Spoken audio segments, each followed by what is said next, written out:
graça e a paz de Jesus esteja com você, sobre sua família, seu trabalho, que o cuidado de Deus esteja sempre sobre a sua vida. Estamos chegando hoje ao final de mais uma semana, sexta-feira, dia 17 de julho de 2020, e nós louvamos a Deus porque até aqui o Senhor tem nos ajudado, tem caminhado conosco, tem nos feito enxergar sempre coisas boas para aplicar na nossa vida, de maneira que possamos ser pessoas melhores. Eu quero continuar caminhando com você nesse processo de mudança, de transformação de vida, a partir da presença do Senhor, da sua palavra na nossa vida. E essa semana nós temos compartilhado sobre os frutos do Espírito, isto é, aquelas características, virtudes que Deus produz em nós a partir da sua presença, que não somente mudam a nossa vida, mas que mudam todo o nosso ambiente ao redor. E especificamente falamos dessa semana sobre mansidão, que tem sido um desafio para nós. Eu quero compartilhar com você do texto da primeira carta de Pedro, no capítulo 3, versículos de número 15 e 16. E ali tem uma palavra muito importante para nós, para encerrarmos nessa semana essa série sobre mansidão. Como que você está nesse desafio de ser uma pessoa mansa? Já aprendemos uma série de coisas nessa semana e agora eu quero concluir com você pensando em algumas oportunidades, em mais algumas oportunidades que nós temos para exercer a mansidão, para aprendermos a sermos pessoas mansas.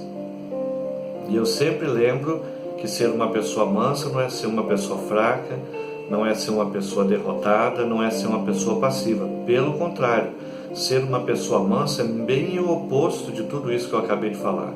Ser uma pessoa mansa é ter de fato o autocontrole sobre as emoções, sobre a palavra, sobre nossas reações. Na verdade, muitas vezes o nosso autocontrole ele vai nos manter em equilíbrio de tal maneira que, ao invés de reagirmos, em alguns momentos vamos controlar nossas emoções e atitudes para talvez não reagirmos, e sim agirmos. Nesse texto que eu acabei de citar, 1 Pedro 3, versículo 15 e 16, eu quero ler para você, porque aqui tem uma mensagem muito importante para nós. Nos diz assim então a palavra do Senhor: Antes, santifiquem em Cristo como Senhor em seu coração. Estejam sempre preparados para responder a qualquer pessoa que lhes pedir a razão da esperança que há em vocês. Contudo, façam isso com mansidão e respeito, conservando boa consciência, de forma que os que falam maldosamente contra o bom procedimento de vocês, porque estão em Cristo, fiquem envergonhados de suas calúnias.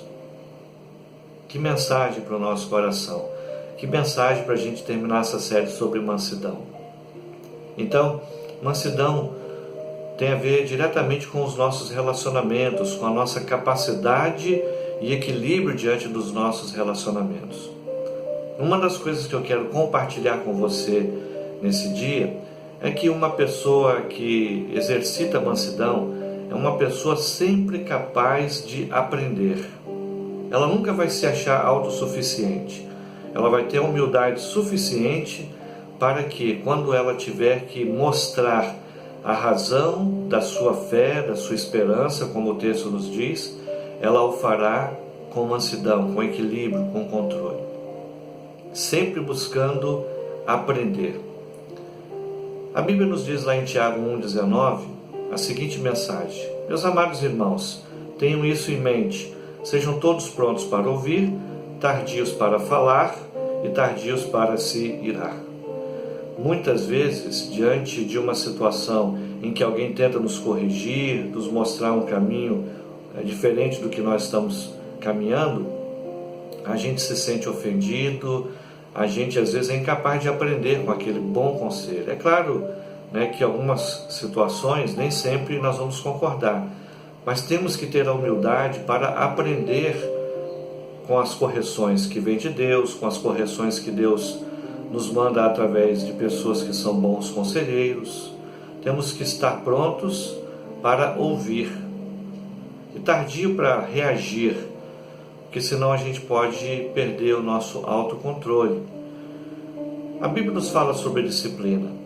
No Antigo Testamento, em Provérbios 13:18, quem despreza a disciplina cai na pobreza e na vergonha, mas quem acolhe a repreensão recebe tratamento honroso. Então, muitas vezes será honra para nós aprendermos com determinadas situações. E no lar, como é que nós terminamos uma discussão, um debate? Estamos dispostos a aprender com a opinião do outro ou sempre queremos manter a nossa opinião? As pessoas mais sábias são aquelas que têm a possibilidade de aprender com as outras. Uma outra oportunidade muito importante para a gente poder exercitar a mansidão é quando a gente tem a capacidade de agir diante de determinadas situações e não somente de reagir. Há uma diferença, porque agir significa que somos proativos. A reação, o nome já diz, significa que nós somos reativos, que a gente estará sempre atrás de determinadas situações e reagindo diante delas. Ainda no texto de 1 Pedro, no capítulo 2, verso 23, a palavra do Senhor nos fala algo bem interessante na questão dos relacionamentos. Quando insultado, não revida. Quando sofria, não fazia ameaças, mas entregava-se àquele que julga com justiça. Palavra a respeito de Jesus. Lembra da situação de Jesus diante de Pilatos, quando Pilatos questionava insistidamente, perguntava a ele sobre se ele realmente era rei dos judeus, sobre a verdade, e Jesus ali em silêncio, nada falava. Quem será que estava ali no autocontrole, ou no controle da situação? Pilatos, ansioso, querendo uma resposta a qualquer modo, ou Jesus, capaz de se silenciar e de manter firme na sua convicção, sabendo que era o Filho de Deus? Jesus preferiu isso. Isso mostrou que ele tinha autocontrole e não reagia diante das provocações. Então eu e você temos que também exercitar o autocontrole e temos cuidado de não reagir diante de provocações conscientes ou até mesmo inconscientes que venham nos inquietar e querer nos tirar do equilíbrio.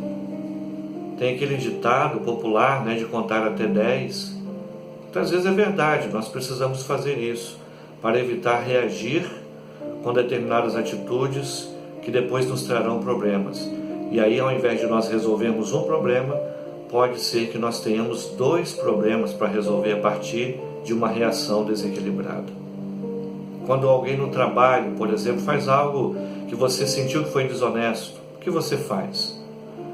É importante que nós tenhamos firmeza para não reagir ou não pagar com a mesma moeda, como costumamos a dizer.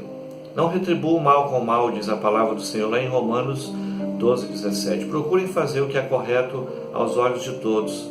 Não se deixe vencer pelo mal, mas vença o mal com o bem. Olha que conselho da palavra do Senhor. Então, se alguém vier com você ou contra você com mal, agindo de forma ruim, vença esse mal com o bem. Quem realmente exerce a mansidão é alguém muito forte. É a capacidade de, às vezes, nós absorvermos um golpe sem revidar aquele golpe. É o que Jesus falou nos seus sermões, quando ele disse, dê a outra face. Ele estava falando sobre mansidão. Eu sei que não é fácil, tem hora que isso vai parecer quase impossível.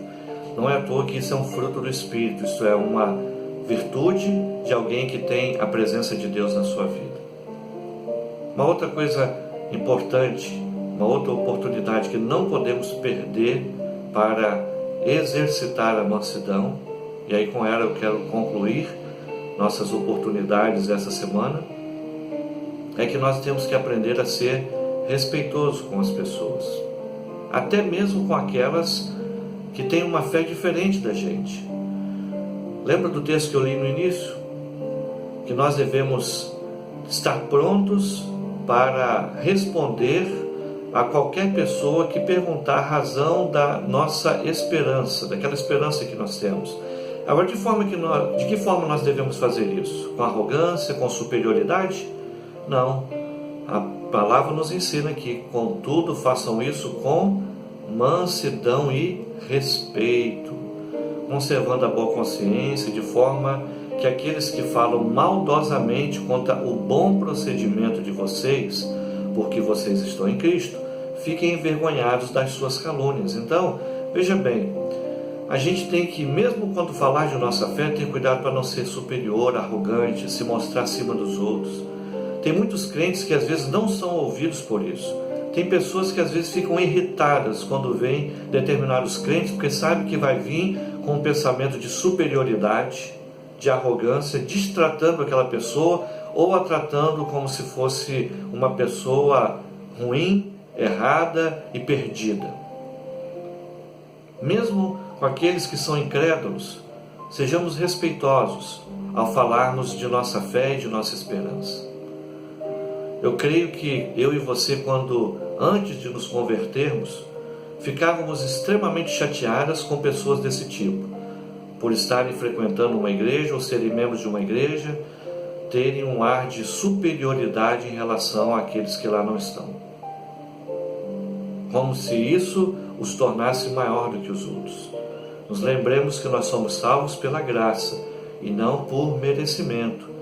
Então nós temos que tratar as pessoas com respeito. Há muitos evangelistas que ao falar, ao pregar, são ignorados, porque falam do evangelho com esse senso de superioridade. Temos que respeitar os incrédulos e não os desprezar. Não significa omissão. Temos que estar pronto a falar, como o texto nos diz, a responder à razão da nossa esperança, mas fazer isso com mansidão, com respeito, e não com ar de superioridade. A maneira como você fala do Evangelho vai determinar se as pessoas vão ouvir você ou não. E aí quero concluir essa semana com uma ilustração bem interessante que eu li a respeito desse assunto. Há duas maneiras de se quebrar um ovo. A primeira delas é você batendo nela até quebrar. A segunda delas é quando você coloca ela para o ovo, para ser chocado, para que no tempo certo ele quebre. No momento exato ele vai quebrar. Qual a diferença de uma forma para o outro? A primeira, quando você bate e quebra, não mostra nenhuma vida. Significa que ali não vai abrir e ter nenhum filhote ali. Não vai haver vida quando se quebra.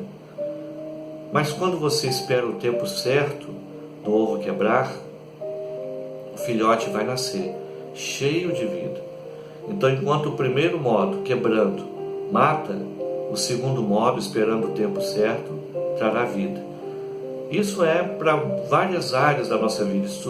A mensagem aqui é de esperarmos o tempo certo das coisas acontecerem, não nos precipitarmos, não sermos pessoas que agem impulsivamente, sem pensar nas consequências. E até mesmo, como eu disse, na evangelização, há frutos que a gente vai ter que esperar. Paulo falava sobre isso, não é por pressão. Tem que ser, muitas vezes, no tempo certo. Há pessoas que nós vamos orar. Há pessoas que nós vamos evangelizar, e não vamos ver o fruto naquele momento exato que queremos. Até porque uma semente que nós lançamos, ela não vai germinar na mesma hora. É preciso ir regando, esperar o tempo certo para ela nascer. Mas se você arrancá-la, ela não vai gerar vida. Então esperemos o tempo certo das coisas acontecerem, com perseverança, sem nunca desistir. Esperar o tempo certo não é ficar parado e passivo diante de tudo. É continuar caminhando com convicção de fé, mas dando a oportunidade das coisas acontecerem no tempo certo. Que Deus nos abençoe, que sejamos pessoas que exercitam constantemente a mansidão, que isso seja natural em nós a partir da presença do nosso Senhor. Quando assim acontecer, seremos pessoas mais adaptáveis, mais fácil de nos relacionar com os outros. Será muito difícil, mas se você exercitar a mansidão, as pessoas vão querer estar perto de você, vão ver simpatia, empatia em você. Você será capaz de se relacionar melhor com as pessoas, tanto no seu lar, no seu ambiente de trabalho, na igreja. Exercite a mansidão. Isso vai fazer um bem enorme para você e para o ambiente que estiver ao seu redor. Que Deus te ajude, te abençoe nesse propósito. Vamos orar por isso? Senhor, meu Pai, muito obrigado por mais uma semana que nós estamos vencendo, meu Deus. Obrigado por teu cuidado. Obrigado porque o Senhor tem nos tratado com mansidão. Agora, Pai, também o Senhor sabe que devemos agir com mansidão e às vezes isso é tão desafiador, tão difícil, mas queremos proceder assim, meu Deus. Nos ajude, que o Espírito Santo do Senhor nos controle, para que possamos exercitar a mansidão em todas as áreas de nossa vida e que isso possa mostrar o Senhor através de nós, que possamos, através do exercício da mansidão, ser Jesus na vida das pessoas. Abençoe-nos no restante deste final de semana, em nome de Jesus. Amém. Que Deus te abençoe, tenha um restante de semana na presença do Senhor, exercitando a mansidão, e que o Senhor abençoe a sua vida, para que você possa vencer todas as dificuldades da mansidão e que, exercitando a mansidão, você possa ser Jesus na vida das pessoas. Deus te abençoe, até a nossa próxima semana com o nosso caminhar diário. E não se esqueça de transformar o seu lar em uma igreja.